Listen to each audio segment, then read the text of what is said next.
Hello, I'm Joel from Oz, and today we're going to be talking about the Logitech Pro Wireless X headset, a review that I've been looking to get around to for a while. I've been using this headset for a few months now. We will be comparing it to my old G933s, and just seeing how it's better, how it's worse. Let's get into it.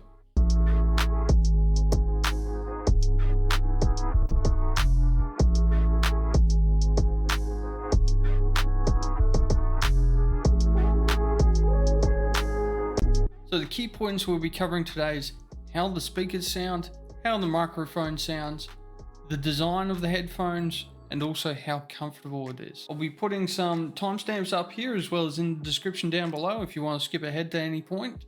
So the first thing I want to talk about is volume.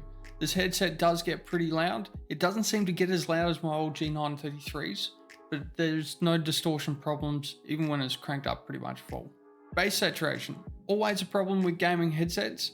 Even though it's a pro headset, it still does suffer a little bit from saturated bass sounds. Luckily in G-Hub you can mess around with equalization, which I have actually done, and turn the bass down just a little bit because it was drowning out things like footsteps and that sort of stuff in games I was playing. If you've used the previous Logitech headset like the G933s, the surround sound is fairly comparable to that. You can customize it in G-Hub, and I have done so a little bit. Try and make that soundstage a little bit wider so you get a better sense of surrounding for people's footsteps. The other thing I've noticed, this is a light speed headset compared to my old G933s, which were not.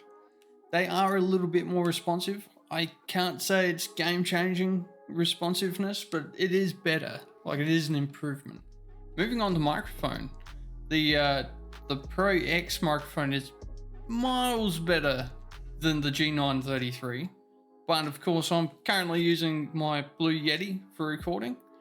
The microphone on the Pro X actually takes or can make use of the Blue Voice program, the software that is now built into the Logitech G-Hub. We'll just switch over to the headset quickly. You can see the difference. This is with Blue Voice on.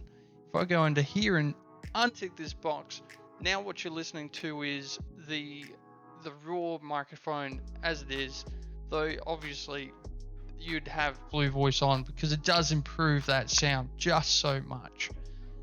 For another comparison, I actually have this microphone here as well, so we can test compared to the G933, to the Pro X with Blue Voice, to the Yeti. So I'll just say a couple of things, just switch between the mics so you can hear the difference.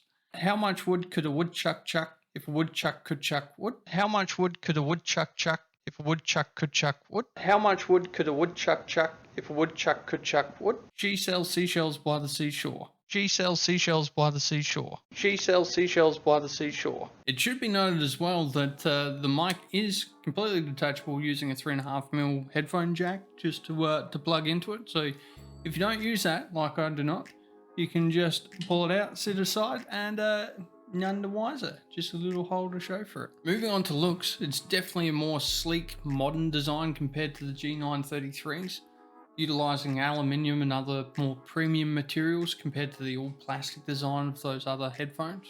It also means that it's, for the most part, free of any of those noises and creaks that you typically get when it's an all plastic design, when hinges start to sort of bind together and make that sort of crackly noise when they shift just a little bit on your head. Something to mention too is the construction of the headset feels pretty solid. Even the parts that are plastic feel like they're thicker plastic, so that it doesn't feel like it's flimsy or going to break.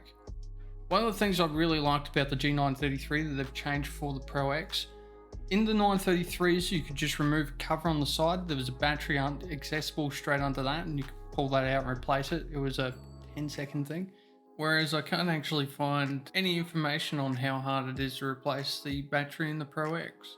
Another thing to mention about the battery is it's listed up to 20 hours. I believe that. I find I barely ever have to charge this headset. Now keep in mind it is pretty new, so that battery life will decline with the life of the product. But at the moment, it definitely seems to last that 20 hours. And I, using it for 3 or 4 hours per day, only need to charge it sort of once or twice a week. The other thing that I actually appreciate is they've done away with the G keys on the back of the headset. I mean, realistically, reaching up behind your ear to press a button wasn't all that convenient anyway. You could set it for some things, I'm sure, but most peripherals like keyboards and mice now come with G keys on there, or customizable, macroable keys.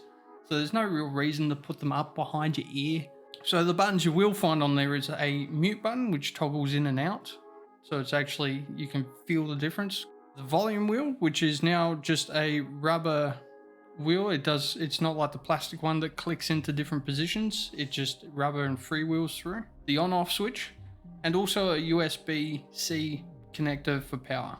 And the last thing I want to talk about is comfort. While everything else on this list have been pretty good, I would say that one of the worst things about this headset is comfort for me.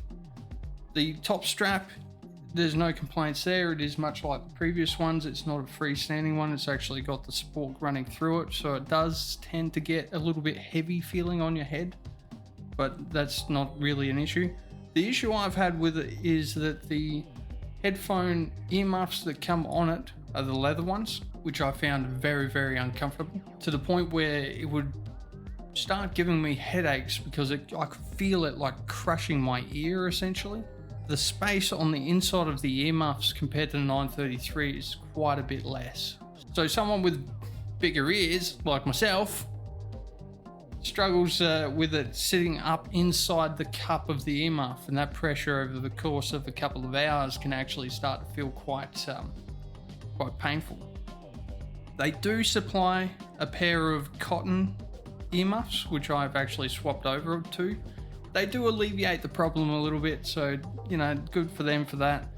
It still does feel like they press down on your ear after a fair while. The other thing worth mentioning is it feels like the right earmuff actually lets through a bit more sound than the left. Obviously these are closed headphones as opposed to open ones. As far as keeping noise out, the left one seems to be better, which gives you this off-center feeling when there's any sort of ambient noise around you.